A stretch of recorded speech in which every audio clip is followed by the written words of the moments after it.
Good evening all of you. हाँ भाई, कैसे हैं सभी लोग?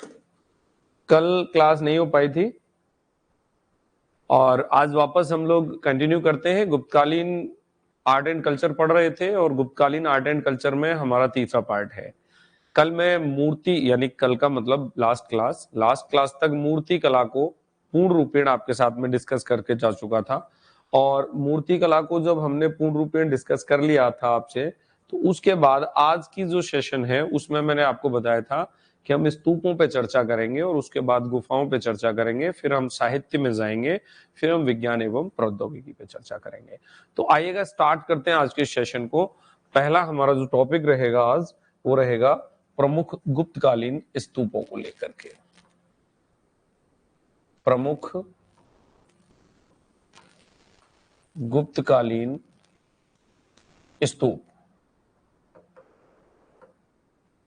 प्रमुख गुप्तकालीन स्तूपों में बात करेंगे कौन कौन से स्तूप थे जो गुप्त काल में फेमस थे, जिनमें मीरपुर खास का एक स्तूप दिखाई देगा आपको। मीरपुर खास का एक स्तूप दिखाई देगा आपको, जिसे सिंध का स्तूप कहते हैं। सिंध का स्तूप कहते हैं। क्या कहते हैं? सिंध का स्तूप। सेकंड नंबर पे है सारनाथ का धमेक स्तूप।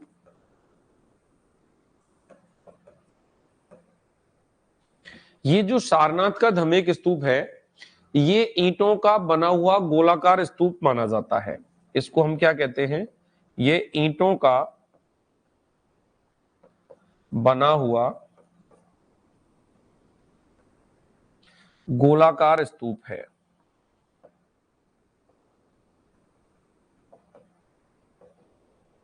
ठीक है, सारनाथ का धमेक स्तूप। इसके अलावा राजगीर में जो नालंदा राजगीर स्थान है, वहां से जरासंध की बैठक के बने हुए 2 स्तूप भी दिखाई देते हैं। यानी कि राजगीर नालंदा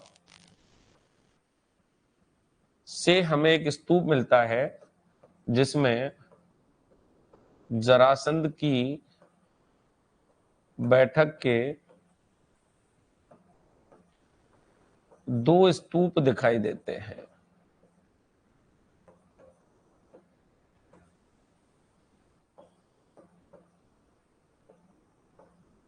ठीक है भाई। एक रहेगा चंपारण बिहार का केसरिया स्तूप। कौन सा रहेगा? चंपारण बिहार का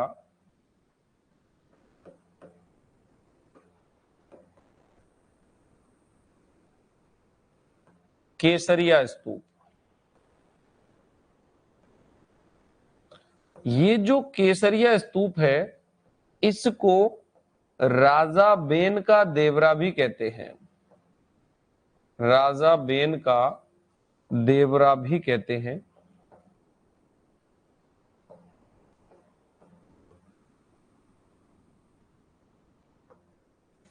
इसको राजा बेन का देवरा भी कहते हैं। तो 4 प्रमुख स्तूप तो ये हो गए। इसी में एक जो मैंने बताया था कि जो राजगीर नालंदा वाला है, जिसमें जरासंध की बैठक के 2 स्तूप आपको दिखाई देते हैं, इसी समय यहां पर एक मनियार मठ का निर्माण भी हुआ था। इसी समय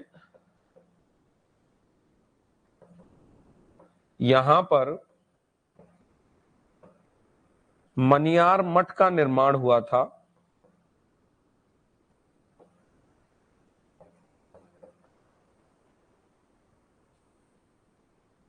ठीक है, और ये जो मनियार मठ की कहानी है, इस मनियार मठ के बारे में अगर हम बात करें तो ये पहले एक शिव मंदिर हुआ करता था।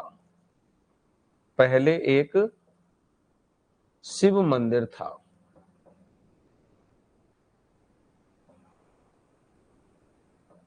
क्या था? पहले एक शिव मंदिर हुआ करता था।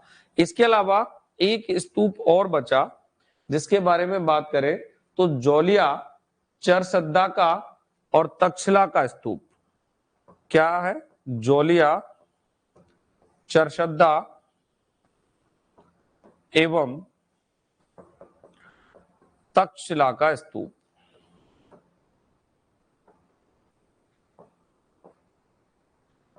जो स्तूप थे वो आर्ट एंड कल्चर में गिने जरूर जाएंगे, लेकिन एग्जाम के दृष्टिकोण से अगर देखा जाए तो बहुत ज्यादा इंपॉर्टेंट नहीं है।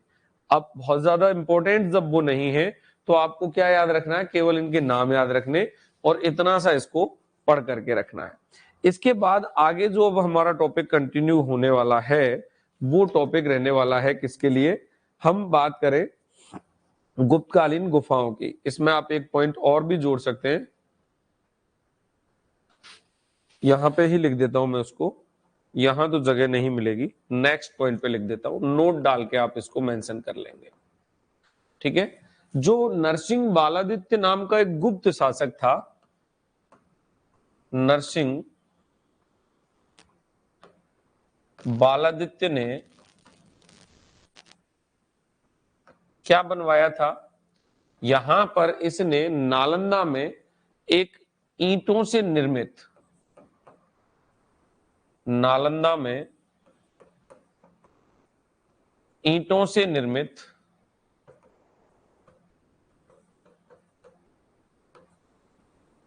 एक मंदिर का निर्माण करवाया था,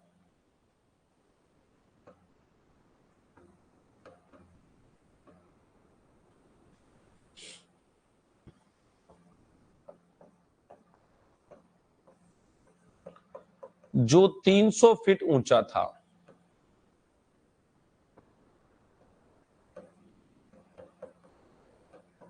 कैसा था, जो कि 300 फीट ऊंचा हुआ करता था। तो ये भी आपको याद रखना है। और इसके बाद जो टॉपिक रहेगा आपका वो रहेगा गुप्तकालीन गुफा चित्रकारी को लेकर के। गुप्तकालीन गुफाओं में अगर हम बात करें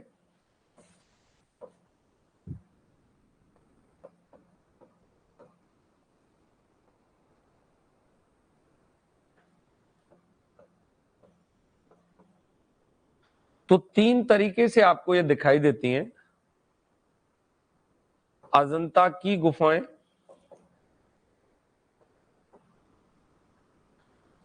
एलोरा की गुफाएं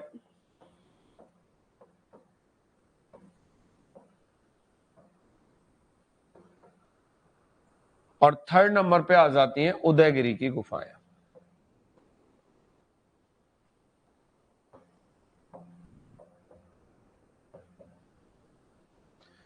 थर्ड नंबर पे क्या आ जाती हैं, उदयगिरी की गुफाएं। अब अजंता के साथ में अजंता एलोरा तो यहां आ जाएगा, यहां हम बाघ की गुफाओं को लेंगे सेकंड नंबर पे, बाघ की गुफाएं, अजंता एलोरा इसी में आ जाएगा, ठीक है। इसके बाद अब फर्स्ट ऑफ ऑल जो हम पढ़ने का प्रयास करेंगे वो इन अजंता की गुफाओं पे बात करेंगे, फिर बाघ की गुफाओं पे चलेंगे और फिर उसके बाद हम लोग किस पे चलेंगे, उदयगिरी की गुफाओं पे चलेंगे। चलिए तो फटाक से आप लोग इसको नोट कर लें एक बार। सबसे पहले हम बात करते हैं अजंता की गुफाओं को लेकर के।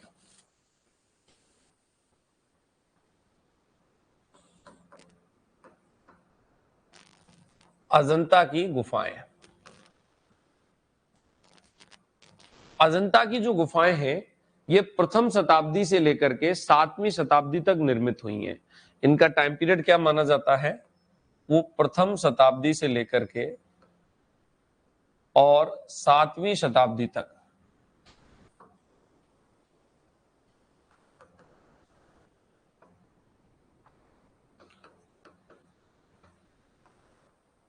इनका क्या हुआ था, निर्माण हुआ था। कुल जो गुफाएं हैं यहां पर उनकी संख्या 30 है। कितनी है, कुल गुफाएं कितनी है, 30 है, ठीक है। एक गुफा जो है वो अपूर्ण है, एक गुफा कैसी है, अपूर्ण है। इस कारण से इस कारण कुल गुफाओं की संख्या कितनी मानी गई, 29। बहुत इंपॉर्टेंट बात है, कहीं आपको 30 दिखाई देती है, कहीं आपको 29 दिखाई देती है, तो एक है टोटल 30, एक अपूर्ण है, इस कारण 29 हो गई। खोज जो हुई थी वो 1819 में हुई थी, 1819 में। अजंता की गुफाओं को मद्रास सेना के कुछ यूरोपियन सैनिकों के द्वारा 1819 में खोजा गया था। मद्रास सेना के कुछ यूरोपियन सैनिकों के द्वारा इनको खोजा गया था। किनके द्वारा खोजा गया? यूरोपियन सेना के कुछ सैनिकों के द्वारा खोजा गया था।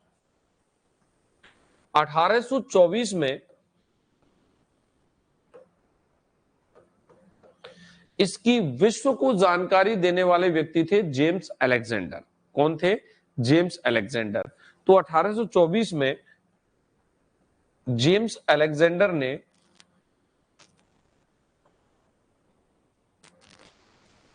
विश्व को जानकारी दी।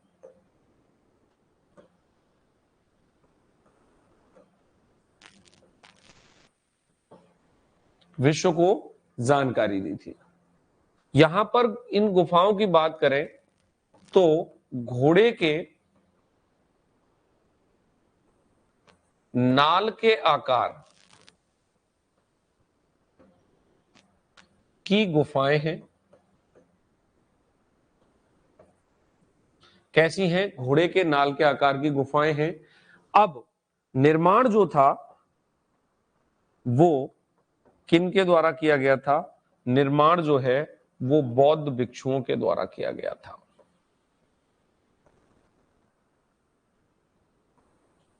किन के द्वारा किया गया? बौद्ध भिक्षु जो कि शिल्पी हुआ करते थे। ऐसे भिक्षु जो बौद्ध थे, शिल्पी थे और कारीगर थे। बैठे बैठे कोई काम तो था नहीं तो भाई चलो यही काम कर लेते हैं, तो उन्होंने ये काम किया हुआ था। अब इनका वर्गीकरण देखना है, टोटल और नंबर ऑफ 29 जो गुफा है इनका। इन टोटल 29 जो गुफाएं हैं, इन गुफाओं में से बात करें हम, टोटल हमने कितनी देखी? 29 गुफा। ठीक है भाई। 29 गुफाओं में से अगर हम बात करें तो 5 जो गुफा हैं वो क्या है? वो गुफाएं चैत्य गुफा हैं। ठीक है, चैत्य गुफा। अब कौन कौन सी है? यानी गुफा संख्या 9 है, गुफा संख्या 10 है, गुफा संख्या 19 है, गुफा संख्या 26 है और गुफा संख्या 29 है। तो कौन कौन सी हो जाएंगी? 9 हो जाएगी, 10 हो जाएगी, 19 हो जाएगी, 26 हो जाएगी और 29 हो जाएगी। ये जो गुफाएं हैं वो कैसी गुफाएं हैं? चैत्य गुफाएं हैं। और बाकी की शेष 24 गुफाएं कैसी हो गई? विहार हो गई। ये इंपॉर्टेंट फैक्ट है जो याद रखना है। चैत्य कितनी है? 5 गुफाएं हैं। बिहार कितनी है? आपको याद रखना है। बिहार कितनी है? 24 गुफाएं हैं। 24 कैसी हैं? बिहार है। 5 कैसी हैं? चैत्य हैं। ठीक है, तो 5 के नाम जानना यहां पर इंपॉर्टेंट है। अब दूसरा जो वर्गीकरण है वो क्या है कि 6 गुफाएं, 6 जो गुफाएं हैं वो बौद्ध धर्म की हीनयान शाखा से,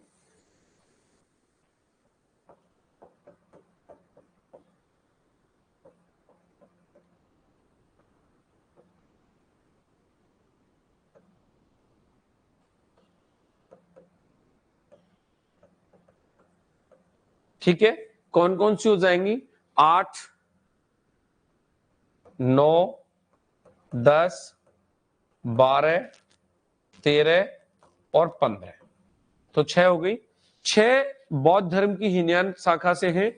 अब 6 जब हीनयान शाखा से हैं तो बाकी की 23 गुफाएं किससे हो जाएंगी?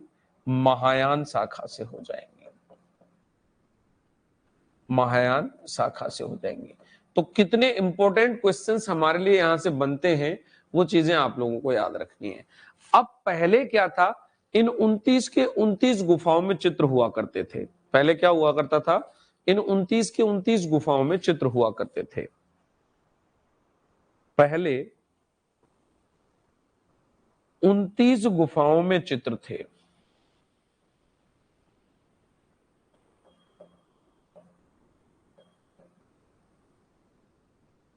ठीक है, और अब सिर्फ 6 में चित्र शेष बचे हैं। अब सिर्फ 6 गुफाओं में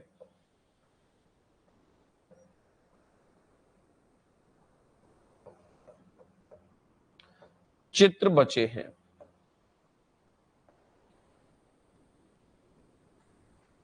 कितने में चित्र बचे हैं? 6 गुफाओं में चित्र बचे हुए।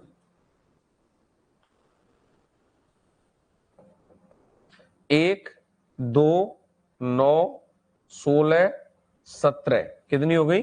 5 हो गई, और 1 हो जाएगी 10। 1, 2, 9, 10, 16 और 17। इन 6 गुफाओं में अब क्या बचा हुआ है? चित्र बचा हुआ है केवल। इससे ज्यादा आपको चीजें समझनी है अभी भी, जिनको मैं लेके आऊंगा एक एक करके आपके सामने। टोटल 29 गुफाओं के बारे में हमने बात की। नेक्स्ट क्वेश्चंस पे बात करें कि इन 6 गुफाओं की कहानी क्या है। अब ये जो 6 गुफाएं हैं जिनमें चित्र बचे हुए हैं, तो गुफा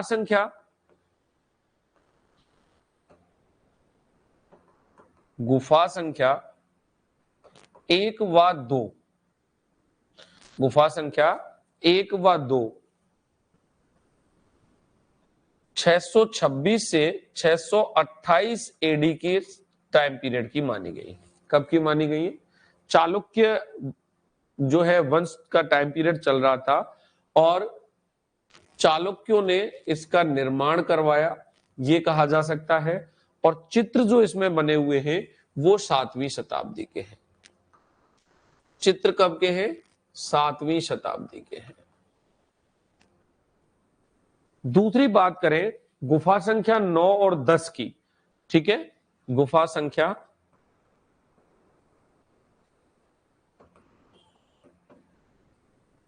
9 व 10, इनकी टाइमिंग जो है वो लगभग 100 से 200 एडी है।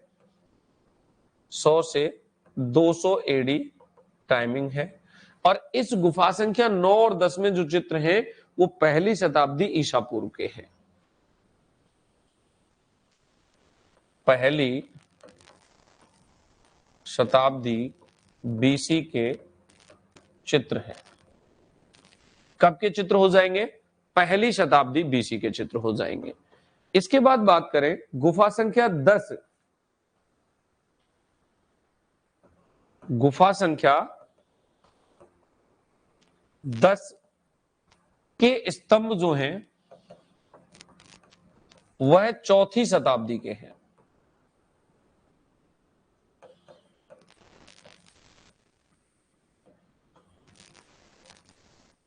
कब के हैं? 4थी शताब्दी के हैं। और गुफा संख्या 16 और 17 की बात करें, गुफा संख्या 16 एवं 17 की बात करें तो गुफा संख्या 16 और 17 जो है वो 5वीं शताब्दी की हैं।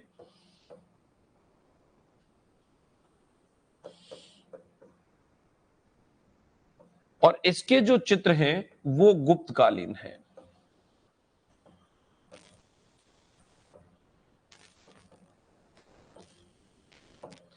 कैसे चित्र हैं? वो चित्र कैसे हो जाएंगे? वो गुप्तकालीन चित्र हो जाएंगे। तो ये जो गुफाओं की बात हम कर रहे हैं, ये बातें आपको थोड़ा ढंग से समझनी है। चलिए इसके बाद बात करते हैं हम लोग नेक्स्ट, यानी कि ये 29 गुफाएं थी। अब गुफा संख्या 1, 2, गुफा संख्या 9, 10, इनकी विशेषताओं की तरफ अगर आगे बढ़ा जाए तो कहानी क्या रहने वाली है, एक एक करके हम बात करेंगे। गुफा संख्या 1, गुफा संख्या 1, इस गुफा संख्या 1 की बात करें तो इसमें जो चित्र मिलेंगे इनके बारे में बात करते हैं। पहला चित्र मिलता है इसमें बोधिसत्व पद्मपाणि, भगवान बुद्ध का स्वरूप है, इसका चित्र मिलेगा। ठीक है, इसके अलावा सेकंड जो चित्र मिलेगा इसमें वो वज्रपाणि का चित्र मिलता है, ये भी भगवान बुद्ध का स्वरूप है।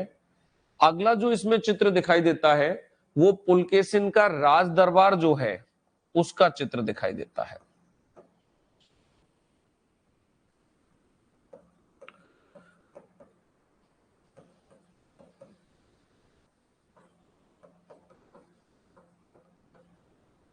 भगवान बुद्ध जब तपस्या कर रहे थे तो मार विजय का चित्र भी यहां पर है। भगवान बुद्ध के लिए उनकी तपस्या में भंग डालने के लिए जो कामदेव के द्वारा मार का सहारा लिया गया था, उस मार विजय का चित्रण भी यहां पर है। तो मार विजय का चित्रण, यहीं से प्रश्न बनते हैं, ठीक है। और लास्ट अगर हम बात करें इसमें, तो इसमें पुलकेशिन द्वितीय की सभा, पुलकेशिन द्वितीय की सभा का चित्र है, जिस चित्र में वह क्या कर रहा है, एक फारसी नरेश था खुसरो, उसके दूत का स्वागत कर रहा है। यानी फारसी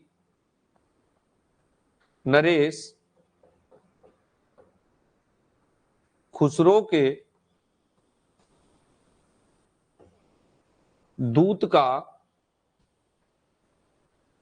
स्वागत कर रहा है।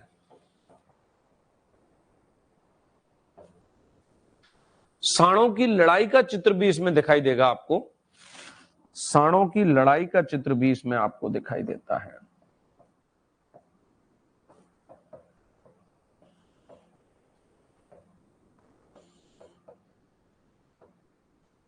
ये थी गुफा संख्या 1।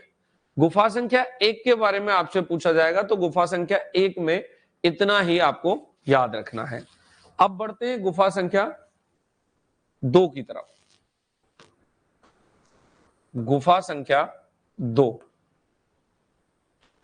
गुफा संख्या 2 में क्या क्या मिलेगा, इसमें तूषित स्वर्ण का चित्र दिखाई देगा, तूषित स्वर्ण का चित्र दिखाई देता है।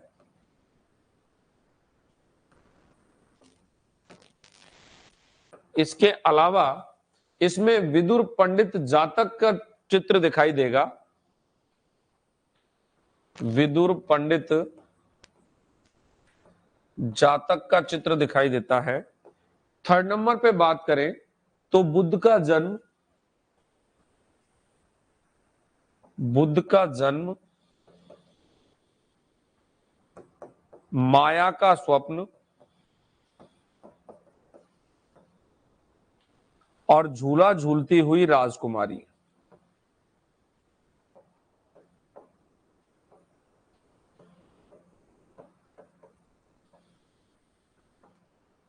झूला झूलती हुई राजकुमारी का चित्र भी आपको दिखाई देगा।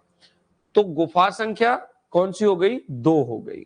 गुफा संख्या 9 पे लेके चलता हूं आपको। यहां लिखेंगे अपन किसका, गुफा संख्या 9 को। गुफा संख्या 9 में क्या मिलेगा, क्योंकि 6 में ही चित्र मिले तो ज्यादा तो टेंशन वाली बात है नहीं। गुफा संख्या 9 में स्तूप का रेखांकन है, स्तूप का रेखांकन है, ठीक है। इसके अलावा इसमें बैठी हुई स्त्री का चित्र है और पुजारियों का एक दल है जो स्तूप की ओर जाते हुए दिखाई दे रहा है। 2 चित्र और दिखाई देंगे, यानी कि एक तो बैठी हुई स्त्री का चित्र,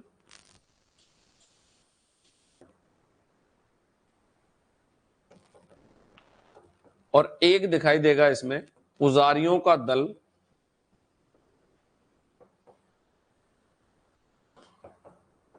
स्तूप की ओर जाते हुए।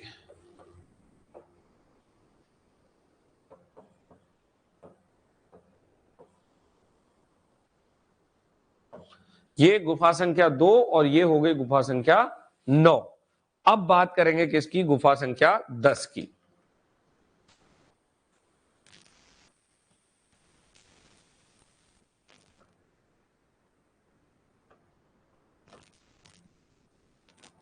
गुफा संख्या 10,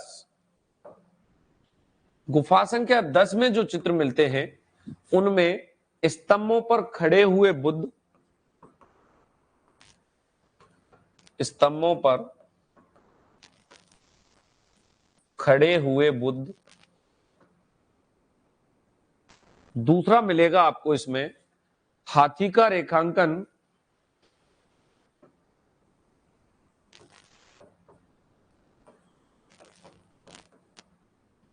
तीसरा मिलेगा इसमें जातक कथा जो बुद्ध के जन्म से संबंधित थी, जातक कथाओं का चित्रण, और चौथा जो पॉइंट मिलेगा आपको इसमें वो स्त्रियों से घिरे हुए राजा का चित्रण मिलेगा।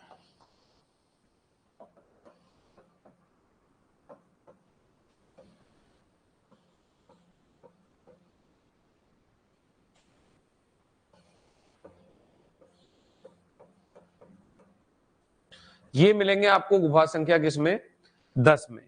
इसके बाद आगे बढ़ेंगे गुफा संख्या 11 को लेकर के। गुफा संख्या 11 नहीं, नेक्स्ट गुफा 16 आएगी। क्या आएगी, 16। अब गुफा संख्या 16 क्यों प्रसिद्ध है, देखिए थोड़ी इंपॉर्टेंट रहेगी। गुफा संख्या 16, गुफा संख्या 16 की बात करेंगे तो इसमें मणासन राजकुमारी के सहित अवलोकितेश्वर का चित्रण दिखाया गया है, यशोधरा व राहुल का चित्रण दिखाया गया है। मणासन जो राजकुमारी है वो पति के वियोग में मर रही है, उसको ऐसा वहां पर दिखाया गया है। और इस मणासन राजकुमारी का चित्र बहुत प्रसिद्ध चित्रण है। यहाँ पर इस प्रसिद्ध चित्रण में इसकी जो पहचान की गई है वो बुद्ध के सौतेले भाई नंद की पत्नी सुंदरी के रूप में की गई है। तो इसका पहला जो चित्रण है वो क्या है, मरणासन राजकुमारी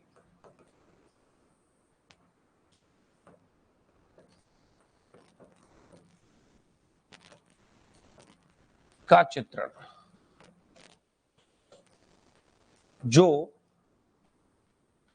पति के वियोग में मर रही है। और इसकी पहचान बुद्ध के सौतेले भाई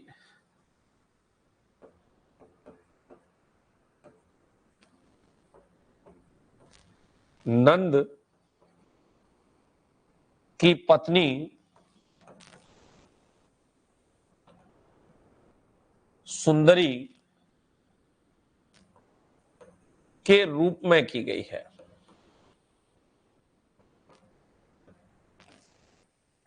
किसमें की गई है, बुद्ध की पत्नी सुंदरी के रूप में की गई है। अब इसमें यशोधरा व राहुल का चित्रण भी है, यशोधरा व राहुल का चित्रण भी है।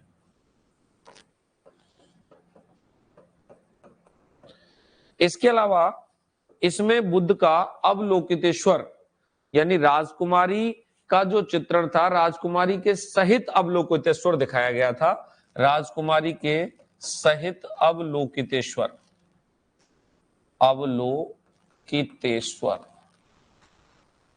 ये चित्रण भी मिलता है। यशोधरा व राहुल का चित्रण इसमें मिल जाएगा। ठीक है,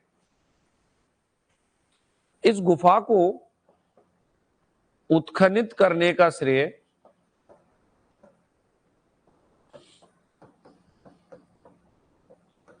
विंध्य नरेश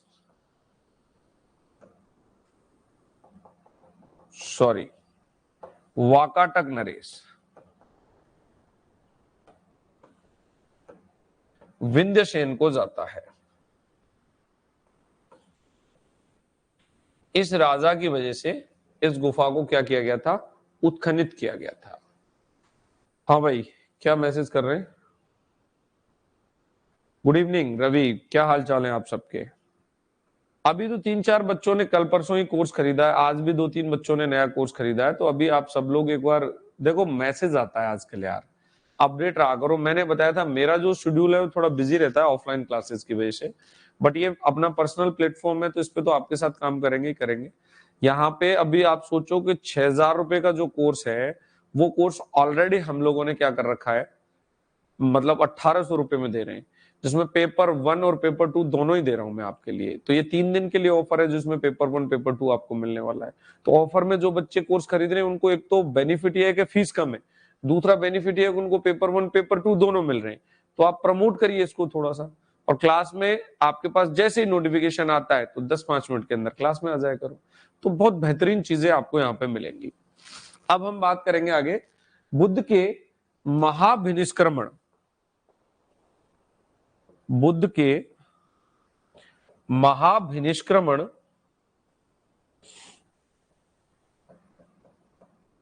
यानी कि गृह त्याग का मार्मिक चित्रण भी गुफा संख्या 16 में दिखाई देता है। कहां दिखाई देता है? गुफा संख्या 16 में दिखाई देता है। इसके अलावा बुद्ध के जो भक्त थे वो उपदेश सुनते हुए भी दिखाई देंगे, यानी कि उपदेश सुनते हुए भक्त।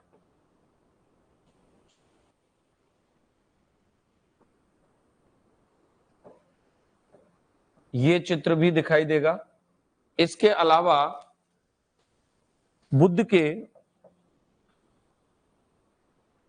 वैराग्य उत्पन्न होने के जो 4 दृश्य थे, बूढ़ा व्यक्ति, मरीज, अर्थी, सन्यासी, ये सब वैराग्य उत्पन्न होने के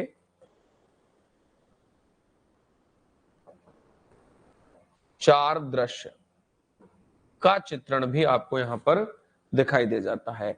और इसके अलावा बुद्ध की प्रलंब पाद मूर्ति भी यहां पर दिखाई देती है। बुद्ध की प्रलंब पाद मूर्ति,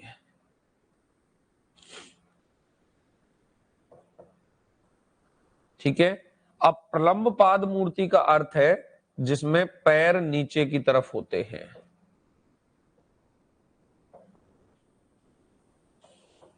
बुद्ध की प्रलंब पाद मूर्ति का अर्थ क्या होता है? जिस मूर्ति में पैर कहां होते हैं? नीचे की तरफ होते हैं। ये थी गुफा संख्या 16। अब बचती है हमारे पास कौन सी? गुफा संख्या 17। गुफा संख्या 17 जो है वो भी बड़ी महत्वपूर्ण है, ठीक है। इसे चित्रशाला कहा गया है। गुफा संख्या कौन सी हो जाएगी? 17। इस गुफा संख्या 17 को क्या कहा जाता है? चित्रशाला कहा जाता है।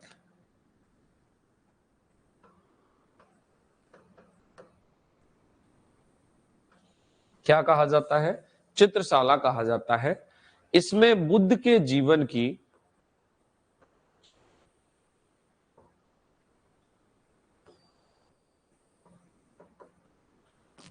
बहुरंगी छटा दिखाई देती है।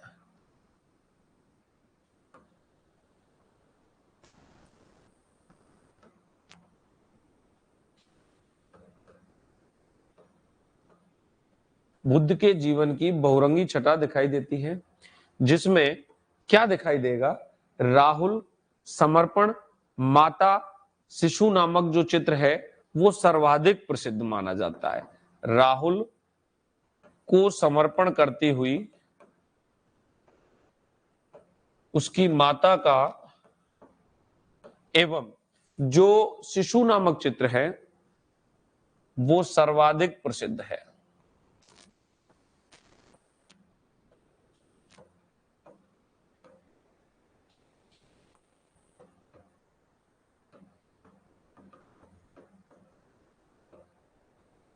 क्या है? सर्वाधिक प्रसिद्ध है। अच्छा, नेक्स्ट क्या हो जाएगा इसमें? भिक्षु, यानी बुद्ध के भिक्षु यानी बुद्ध के जो मानवकार चित्र के आगे अपने पुत्र राहुल को तथागत के चरणों में समर्पित करती हुई यशोधरा, यानी कि इसी के बारे में बात कर रहे हैं। राहुल का समर्पण, माता शिशु नामक चित्र सर्वाधिक प्रसिद्ध है। इस बात को मैं यहां जोड़ रहा हूं इस तरीके से कि इसमें जो दिखाया गया है ये चीज यहां से कनेक्ट होगी इसी तरीके से। यानी इसमें क्या दिखाया गया है कि भिक्षु बुद्ध के आगे, यानी कि माता या यशोधरा जो बुद्ध की पत्नी है वो भिक्षु बने हुए, बौद्ध भिक्षु बने हुए बुद्ध के सामने अपने पुत्र को समर्पित कर रही है। तो बड़ा मार्मिक दृश्य हो जाता है। तो भिक्षु यानी बुद्ध के मानवाकार चित्र के आगे, मानवाकार चित्र के आगे अपने पुत्र को समर्पण करती हुई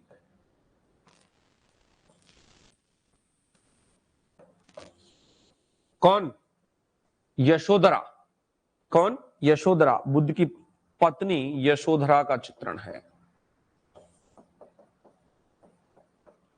जो सबसे इंपॉर्टेंट चित्र माना जाता है इस गुफा संख्या 17 का, बहुत ही फेमस चित्र माना जाता है। इसके अलावा महाहंस जातक कथा का चित्रण इसमें दिखाई देता है, जिसमें क्या होता है, राजा हंस से कहानी सुनता है, राजा हंस से कहानी सुनता है। इसके अलावा इसमें गुफा संख्या 17 में आपको मिलेगा राहुल का समर्पण और गृह त्याग का चित्र। राहुल समर्पण और बुद्ध के गृह त्याग का चित्र।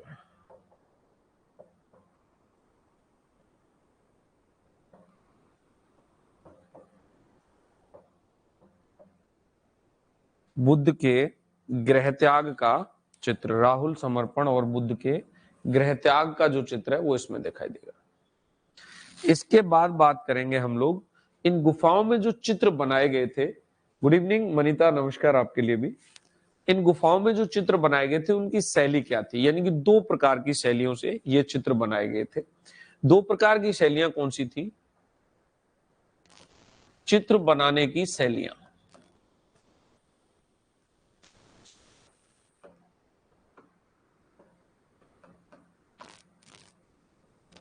पहली शैली थी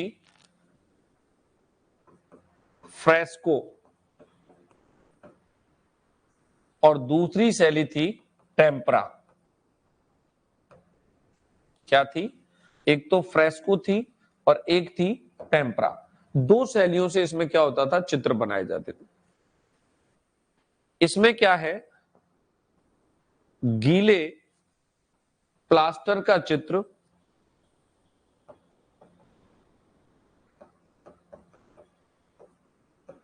विशुद्ध रंगों से बनाया जाता था।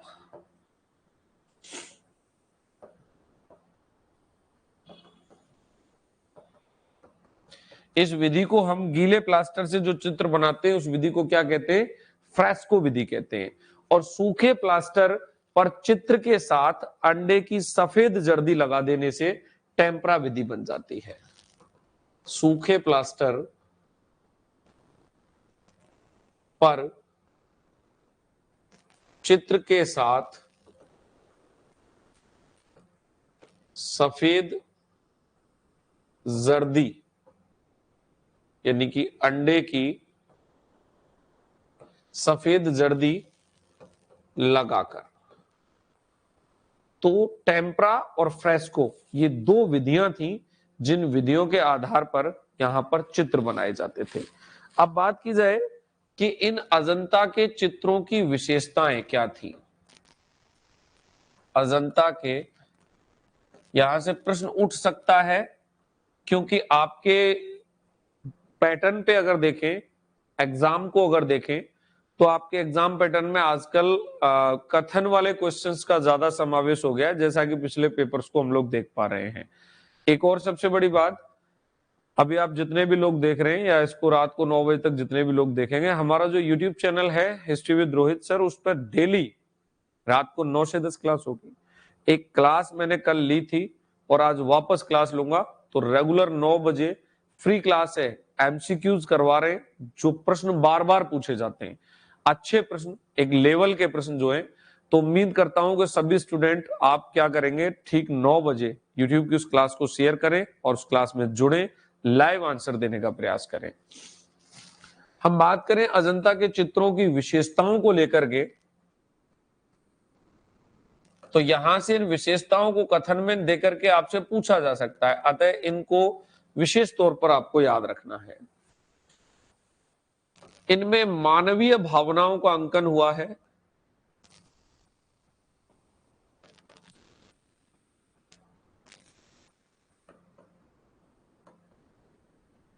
क्या हुआ है? मानवीय भावनाओं का अंकन हुआ है।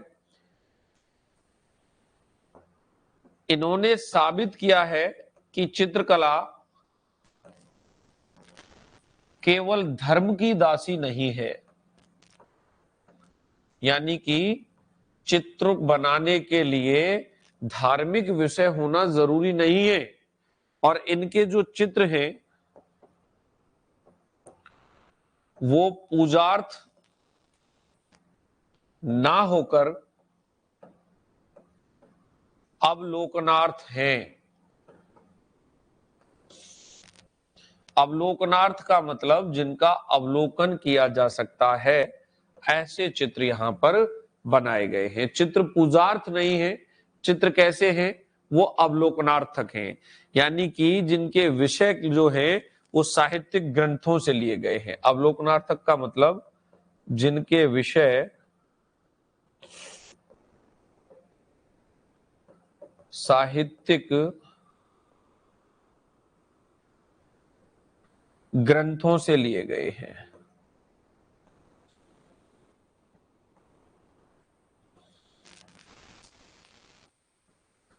जिनके विषय किससे लिए गए हैं? साहित्यिक ग्रंथों से लिए गए हैं। हमने बात की है अभी तक की क्लास में अजंता की गुफाओं को लेकर के।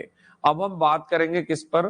बाघ की गुफाओं को लेकर के। 3 प्रकार की गुफाएं बताई थी मैंने आपको। अब हम बात करेंगे किस पर? बाघ की गुफाओं को लेकर के। तो अगली हेडिंग डालिए, बाघ की गुफाएं।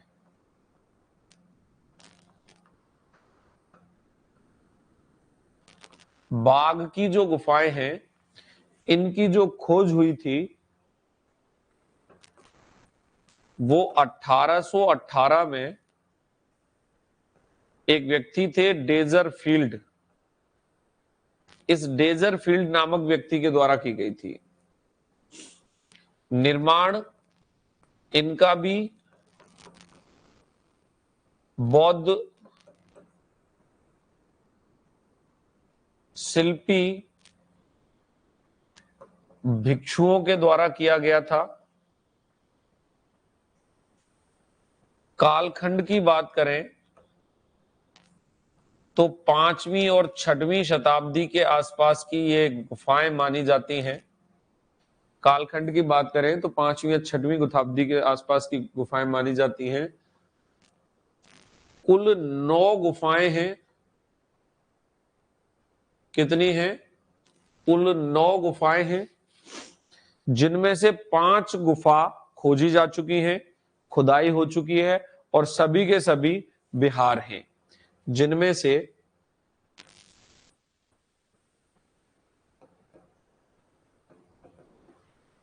5 गुफा खोदी जा चुकी हैं, खोजी जा चुकी हैं, और स्पेशली बात क्या है कि सभी गुफा जो भी खोजी गई है 5 के 5 वो बिहार हैं, चैत्य नहीं है। क्या है? बिहार हैं। तो अजंता से जो गुफाएं मिलेंगी वो क्या हो जाएंगी? बिहार हो जाएंगी। शेष जो है, शेष मिट्टी में दबे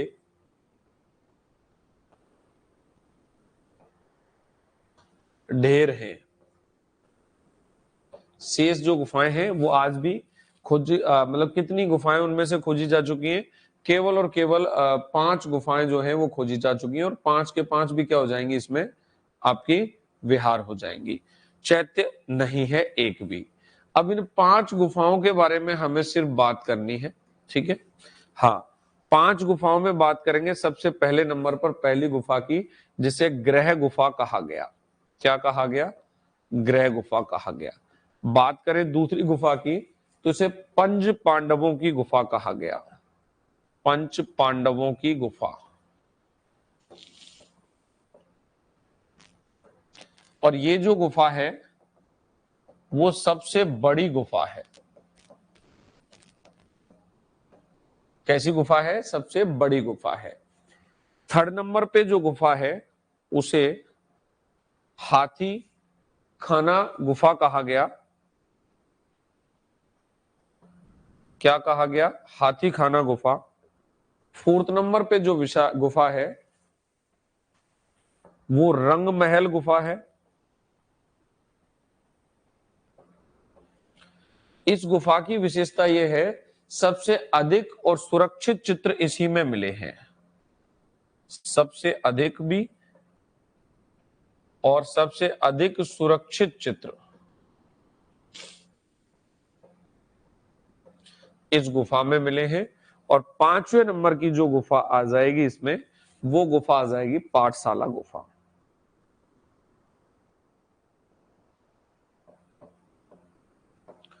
क्या आ जाएगी? पाठशाला गुफा। ये थी बाघ की गुफाएं। कौन सी गुफाएं थी? बाघ की गुफाएं। अब बाघ की जो गुफाएं हैं, इनका जो विषय है वो कैसा है? बाघ की गुफाओं का विषय, ये जो विषय है इस पे भी आपको ये बात याद रखनी है कि ये धार्मिक ना होकर लौकिक है।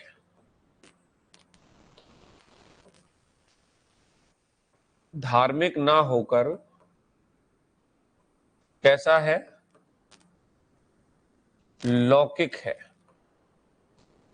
अब जो लौकिक विषय है, जो तत्कालीन जो समय था, उस तात्कालिक समय की वेशभूषा, उस समय के केश विन्यास, लोग बालों को कैसे बनाते थे, प्रसाधन क्या था, संगीत व नृत्य के अंकन क्या, मतलब साधन क्या थे, उन चीजों का अंकन यहां पर किया गया है। जो तात्कालिक वेशभूषा,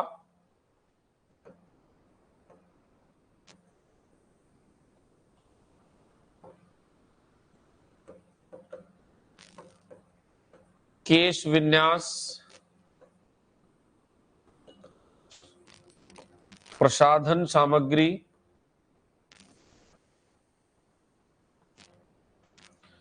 आदि के बारे में जानकारी देते हैं।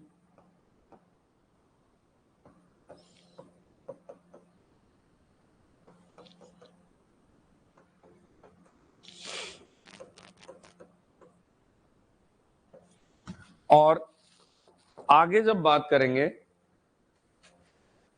तो संगीत व नृत्य के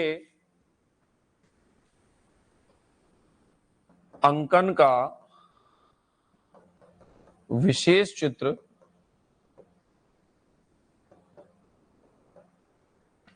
बाघ की गुफाओं से प्राप्त होता है।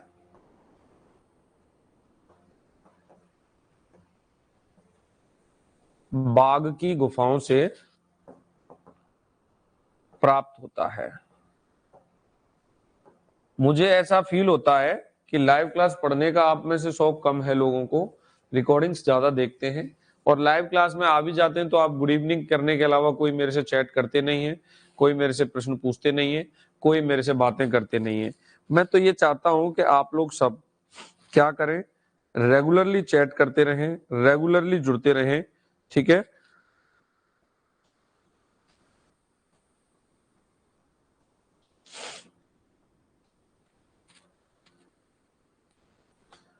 और अपनी समस्याओं का निदान आप कर सकते हैं मेरे साथ, पूछ सकते हैं मेरे साथ में चीजें, ठीक है। तो ये चीज आप लोगों को थोड़ा सा याद करके चलनी है।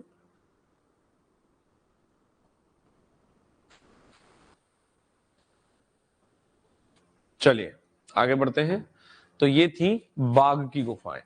अब बाघ की जो गुफाएं हैं, इसके बाद हम पढ़ेंगे उदयगिरी की गुफाओं को। किनको पढ़ेंगे?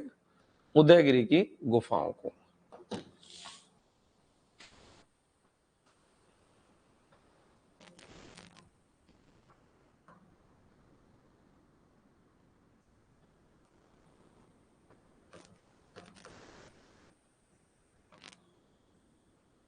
उदयगिरी की जो गुफाएं हैं, इनके बारे में बात करें तो 20 गुफाओं का निर्माण हुआ था।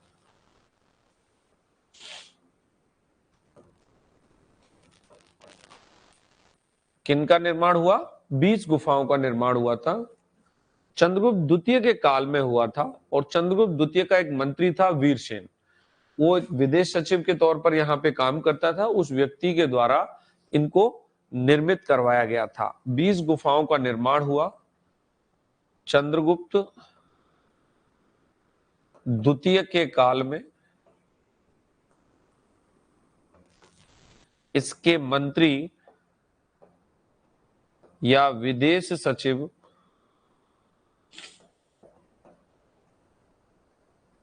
वीरसेन के द्वारा, और इन गुफाओं को तवा गुफा कहा जाता है।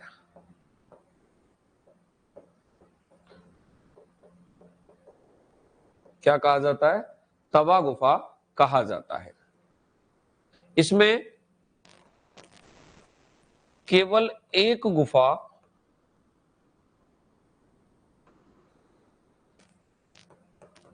जैन धर्म से संबंधित है,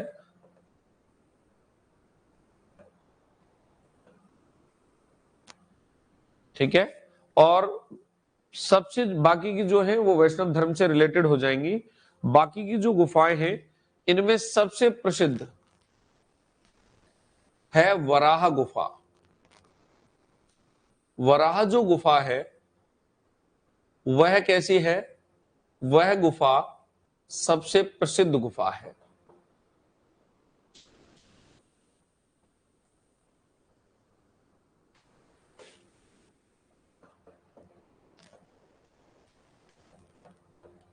कैसी गुफा हो जाएगी? सबसे प्रसिद्ध गुफा हो जाएगी। कौन सी? वराह गुफा, जिसका निर्माण जो है वो चंद्रगुप्त द्वितीय, इस चंद्रगुप्त द्वितीय का एक संकानिक था, यानी चंद्रगुप्त द्वितीय के संकानिक महाराज के द्वारा इसका निर्माण किया गया, जिसमें चंद्रगुप्त द्वितीय के संकानिक महाराज के द्वारा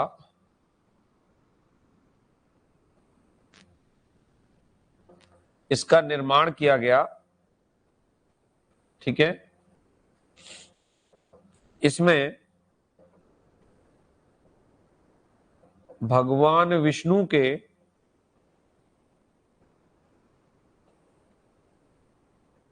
वराह अवतार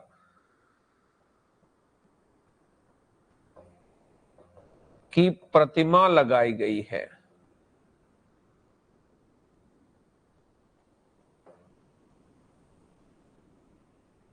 क्या किया गया है? जिसमें भगवान विष्णु के वराह अवतार की क्या लगाई गई है? प्रतिमा लगाई गई है। शैलजा गुड इवनिंग आपके लिए, और रवि गुड इवनिंग आपके लिए। देखिए मैं 6 से 7 आता हूँ क्लास लेने, जहां मैं ऑफलाइन काम करता हूँ। MCS IAS इंस्टीट्यूट है, RAS IAS के लिए, सिविल सेवा के लिए मैं वहां पे ऑप्शनल हिस्ट्री के सब्जेक्ट लेता हूँ। वहां पर क्या है, उनका यूट्यूब चैनल है, उस पर मैं 6 से 7 कुछ थ्योरी टाइप चीजें पढ़ा रहा हूँ। 7 बजे के बाद हो सकता है 10 मिनट 20 मिनट आधा घंटा का मैं गैप ले लूं। 7, सवा 7, 7:30 आपकी क्लास स्टार्ट कर लेता हूँ ये वाली। 8, सवा 8, 8:30 तक ये क्लास चलेगी। फिर 10-5 मिनट का गैप दूंगा। मैं आपको 9 बजे से यूट्यूब पे फ्री क्लास लेके आ रहा हूँ। तो अपनी दिनचर्या बना लीजिए कि 7 से 10 में आप लोगों को मेरे साथ रुकना है, ठीक है।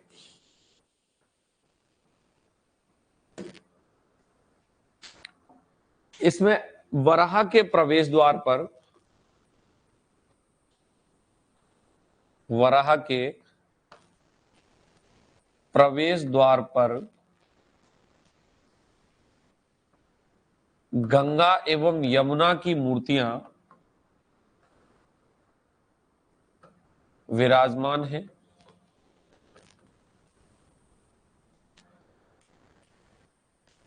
ठीक है, इसके कुछ पॉइंट्स लिखेंगे अपन वराह मूर्ति के, वराह गुफा के। उदयगिरी की गुफाओं को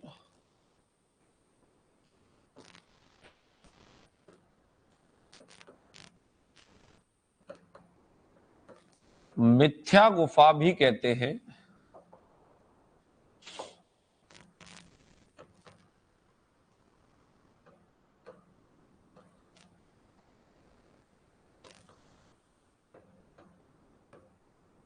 उदयगिरी की गुफाओं को क्या कहते हैं? मिथ्या गुफा भी कहते हैं। आपको मैंने थोड़ा सा पेन का जो साइज है वो कम कर लिया है। सनकानिक पद है, यस सनकानिक पद है।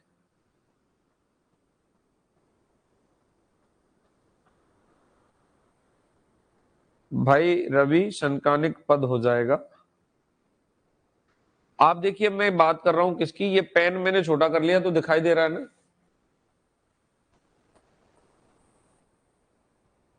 गुफा संख्या 9 को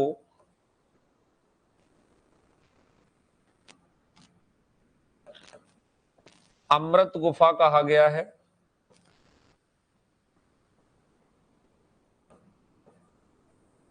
और कनिंगम ने इसे सबसे बड़ी गुफा कहा है।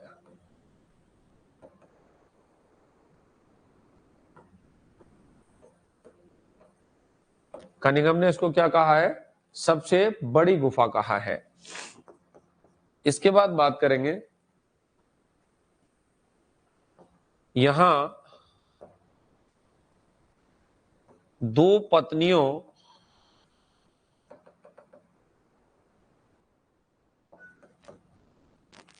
सहित विष्णु एवं द्वादश भुजी देवी का अंकन भी है। द्वादश यानी 12 भुजाओं वाली देवी, द्वादश भुजी देवी का अंकन।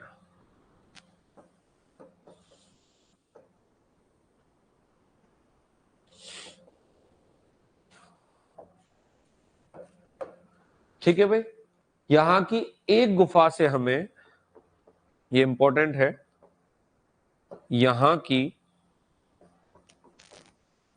एक गुफा से महिषासुर मर्दिनी यानी देवी हो गई दुर्गा माता, महिषासुर मर्दिनी की क्या मिलती है? मूर्ति प्राप्त होती है। क्या मिलती है? मूर्ति प्राप्त होती है।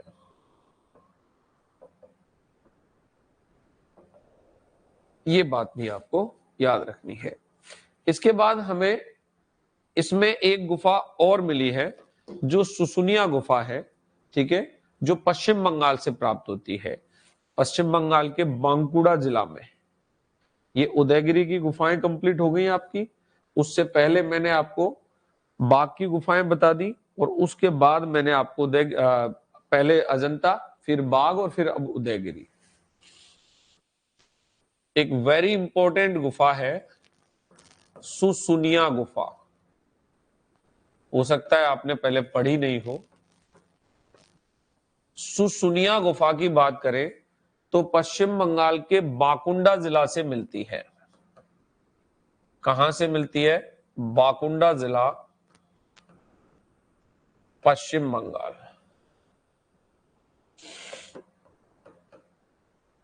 यहां से प्राप्त होती है। बाकुंडा जिला पश्चिम बंगाल से प्राप्त होती है। यहां पे क्या है? इस गुफा में सिर्फ एक दीवार शेष है जिस पर अभिलेख उत्कीर्ण है।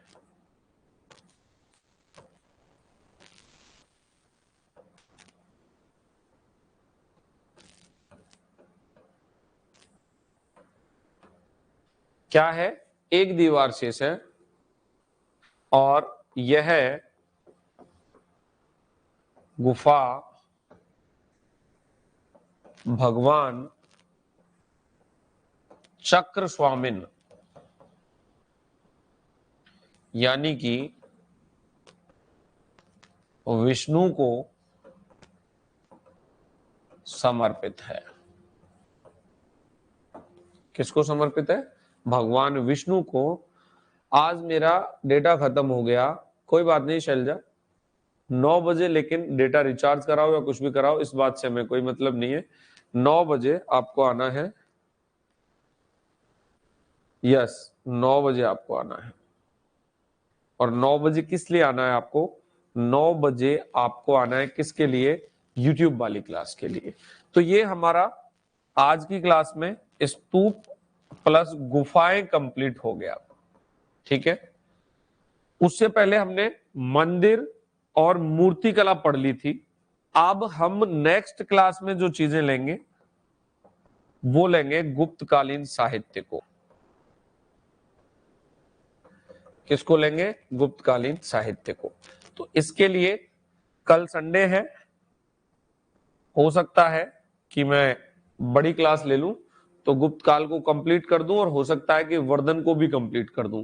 जैसे ही मैं वर्धन कंप्लीट करूंगा, मैं डायरेक्टली आपको क्या पढ़ाऊंगा, हम बात करेंगे अरब देशों तक, यानी इस्लाम के आगमन की, इस्लाम किस तरीके से आगमन हुआ, इस्लाम किस तरीके से पैदा हुआ, तो इस्लाम धर्म का उद्भव पढ़ेंगे। इस्लाम धर्म के बाद अरबी आक्रमण पढ़ेंगे, फिर महमूद गजनवी का आक्रमण पढ़ेंगे, फिर मोहम्मद गौरी का आक्रमण पढ़ेंगे। तो पैरेलल एक तरफ तो दिल्ली सल्तनत की स्थापना करा देंगे, साथ ही साथ पूर्व मध्यकाल में जो उत्तर भारत और दक्षिण भारत के वंश थे उनके बारे में भी डिटेल से पढ़ेंगे, और देन जाकर के आपकी मिडिवल हिस्ट्री स्टार्ट हो जाएगी। तो अभी ज्यादा से ज्यादा 5-7 वीडियोस इस क्लास में और आएंगे, जिसमें एंशिएंट आपकी समाप्त हो जाएगी। तो आज की क्लास यहां समाप्त कर लेते हैं। थैंक यू सो मच आप सबके लिए, और 9 बजे यूट्यूब पर मिलना ना भूलिएगा। ठीक है, थैंक यू सो मच।